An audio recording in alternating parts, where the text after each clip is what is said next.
Alors vous l'avez bien compris, l'épicentre de ce séisme se trouvait en mer, à 24 km de profondeur et à 100 km des côtes.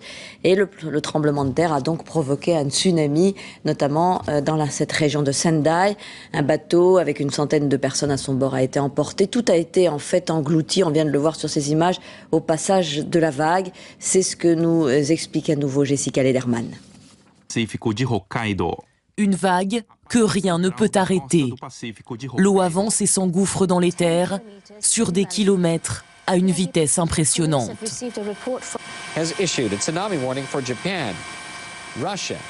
Sur cette route, les automobilistes accélèrent autant qu'ils peuvent. La vague est sur le point de les rattraper.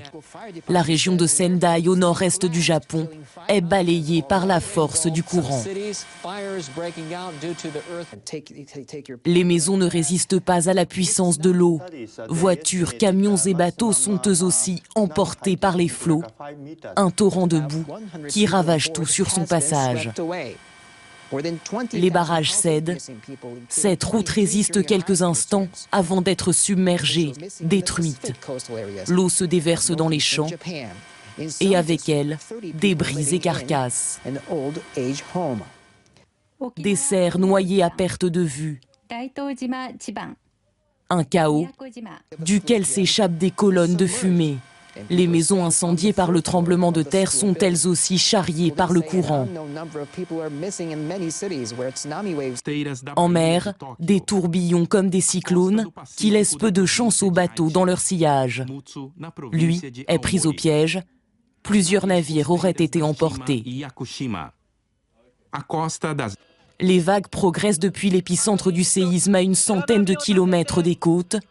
Un mur d'eau qui atteindra 10 mètres en frappant le littoral.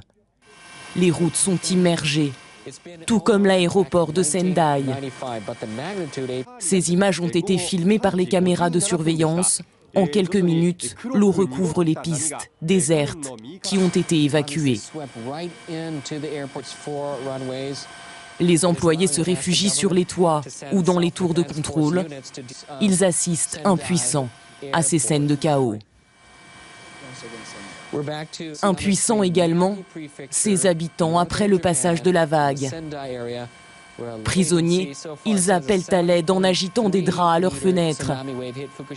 Une région désormais isolée, où le bilan humain pourrait être très lourd. Plusieurs centaines de corps ont déjà été retrouvés sur une plage de Sendai. Et les heures qui s'annoncent, des heures de nuit, risquent d'être terribles et effrayantes, puisqu'on l'annonce à l'instant, une violente réplique d'une magnitude de 6,6 a été signalée dans le nord du pays.